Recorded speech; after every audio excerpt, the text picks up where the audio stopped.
Hello दोस्तों, this is steel Gary. ये दोस्तों हम स्टडी करते हैं बीएन की। उसके बाद हम चलेंगे बेसिक कॉन्सेप्ट की ओर। सबसे पहले हम देखते हैं कि बीएन के चार्ट में आज क्या बना हुआ है।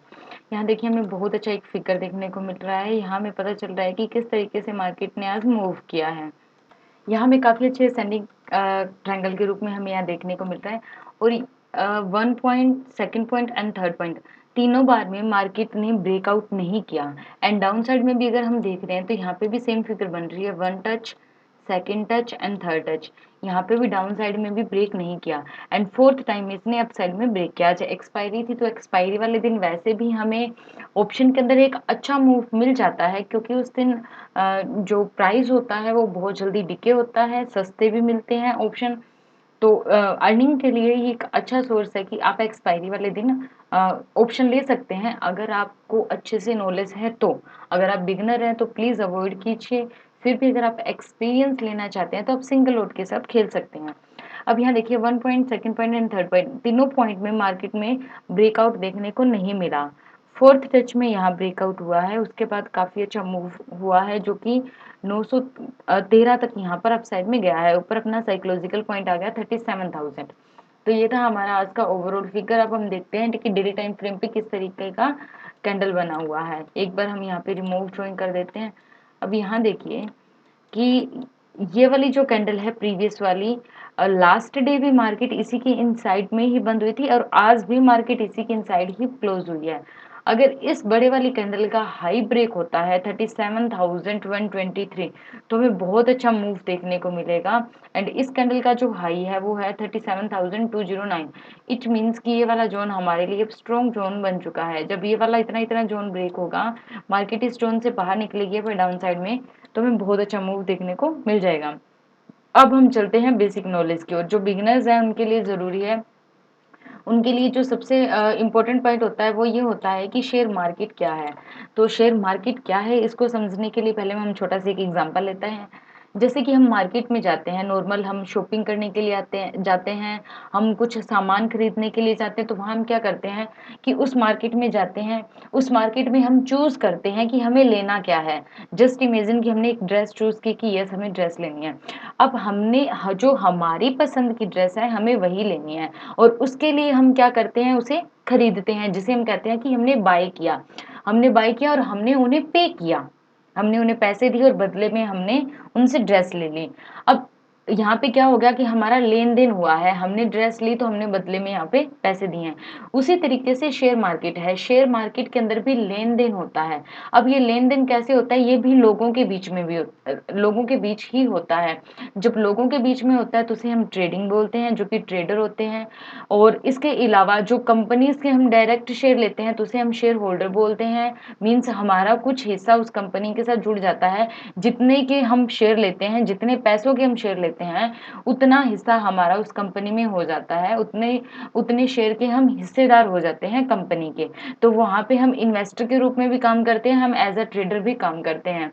तो इस तरीके से एक सिंपल मार्केट की तरह यहाँ पे शेयर मार्केट भी है, जिसके अंदर हम शेयर का लेन देन करते हैं। इसके अंदर हम क्या करते हैं कि हम शेयर चूज करते हैं अपनी चॉइस के हिसाब से कि हमें इस शेयर के अंदर पैसा लगाना है। अब जब हम शेयर चूज कर लेते हैं, उसके बाद हम क्या करते हैं, उसमें या तो हम इन्वेस्ट करते हैं या हम उसमें ट्रेडिंग करते हैं। अब सबसे पहले क्या होता है कि वहाँ पे ट्रेडिंग होती है, ट्रेडिंग के बाद इन्वेस्टिंग आती है, क्योंकि ट्रेडिंग से जो हम पैसा कमाते हैं वही पैसा हम इन फ्यूचर में इन्वेस्ट कर देते हैं शेयर मार्केट के अंदर ही। हम अगर ये चाहें कि हम डायरेक्ट इन्वेस्टर बन जाएं तो ये थोड़ा हार्ड है, क्योंकि इन्वेस्टर बनने के लिए हमें काफ़ी ज़्यादा मनी की ज़रूरत होती है। और इतना पैसा कमाने के लिए जो फर्स्ट स्टेप होता है वो ट्रेडिंग का होता है। तो हम सबको बिगिनर्स जो हैं, हम सबको फर्स्टली क्या करना है, ट्रेडिंग। अब ट्रेडिंग के लिए हम मोटा मोटा डिस्कस करेंगे कि हम एनएससी एंड बीएससी दो साइट्स होती हैं जहाँ पे हम ट्रेड करते हैं। जब हम जीरोधा ओपन करते हैं, मीन टू से काइट ओपन करते हैं, तो वहाँ पे हमें पता चलता है कि एक ही स्टॉक दो नाम से आ रहा है, एनएससी एंड बीएससी। अब हमें इनमें से कौन सा चूज करना है, तो हमें चूज करना है एनएससी। सबसे पहले बीएससी आया था, बॉम्बे स्टॉक एक्सचेंज, उसके बाद एनएससी आया। बट हम एनएससी में ट्रेड इसीलिए करते हैं क्योंकि यहाँ पे वोलेटिलिटी ज़्यादा है, यहाँ शेयर्स ज़्यादा अच्छे से मिलते हैं, यहाँ लिक्विडिटी ज़्यादा है, यहाँ ट्रेडिंग ज़्यादा अच्छे से होती है।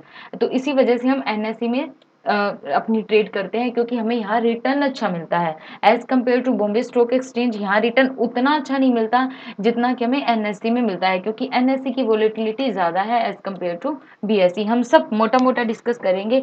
अगर आपको लगे कि इस पॉइंट के बारे में आपको और जानना है, तब आप कमेंट कीजिए, तब हम उस पॉइंट पे डिस्कस करेंगे। अब जो सबसे ज़्यादा इम्पोर्टेंट है वो हम डायरेक्ट उसी पॉइंट पे आते हैं कि जब हम एनएससी में ट्रेड करते हैं शेयर मार्केट के अंदर, जहाँ हम लेन-देन करते हैं, वहाँ हम क्या करते हैं? बाय करते हैं। हम बाय करते हैं और हम सेल भी करते हैं। बाय का बहुत सिंपल सा सॉल्यूशन है कि हमने एक स्टॉक चूज़ किया, जस्ट फॉर एग्जांपल कि हमने विप्रो सेलेक्ट किया है।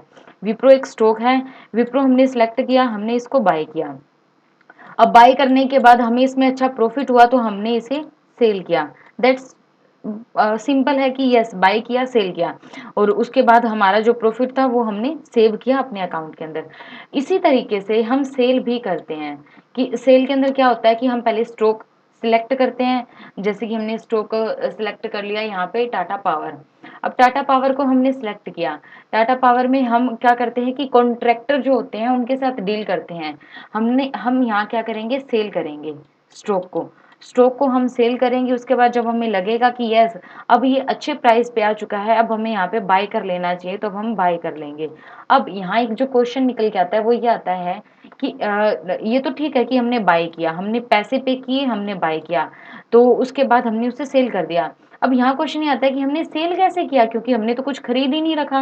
ये एक कॉमन क्वेश्चन आता है। अगर आपके दिमाग में भी ऐसा क्वेश्चन आता है कि हमने तो टाटा पावर जो है उसको सेल कैसे कर सकते हैं हम डायरेक्ट, क्योंकि हमने तो उसे खरीद ही नहीं रखा, तो इस क्वेश्चन का आंसर हम अभी डिस्कस करेंगे। देखिए, टाटा पावर जो है, यहाँ हमने क्या किया है? हमने टाटा पावर को सिलेक्ट किया। अब यहाँ पे क्या है कि एक ये कॉन्ट्रैक्टर है और ये है आप। ये आप हो, ये आपका कॉन्ट्रैक्टर है। आपने इसे कॉल किया कि मुझे टाटा पावर 120 के ऊपर, जस्ट फॉर एग्जांपल लेकर चल रहे हैं हम, 120 के ऊपर मुझे सेल करना है, आप मेरी तरफ से सेल कर दीजिए।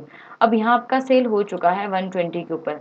आपने तो 120 के अंदर बेच दिया। उसके बाद आपको पता चला है कि टाटा पावर जो है वो डाउन आ चुका है। डाउन आने के बाद ये आ चुका है सिर्फ 80 पे। अब जब ये 80 पे आ चुका है तो आपने बोला कि आप इसे फिर से खरीद लीजिए। अब इसके बीच का जो अमाउंट है, मीन्स यहाँ पे आपको जो 40 रुपीज़ हैं, ये आपका प्रॉफिट हो गया, क्योंकि आपने ऑलरेडी 120 पे बेच दिया था।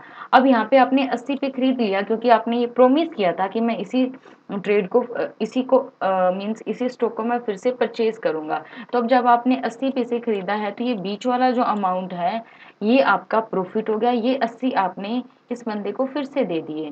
रीजन ये कि आपने तो सिर्फ कॉन्ट्रैक्ट किया था, आपने डायरेक्ट तो लिया ही नहीं। अब ये आपने इन्हें वापस कर दिया 80 पे। तो इस तरीके से ये लेन देन होता रहता है कि जैसे आपने दिया, मैंने ले लिया, मैंने बेचा, आपने ले लिया, उसने दिया, उसने, इस तरीके से ये एक चैन सिस्टम है जिसमें कॉन्ट्रैक्ट जो होता है वो होता रहता है, एक डील होती रहती है।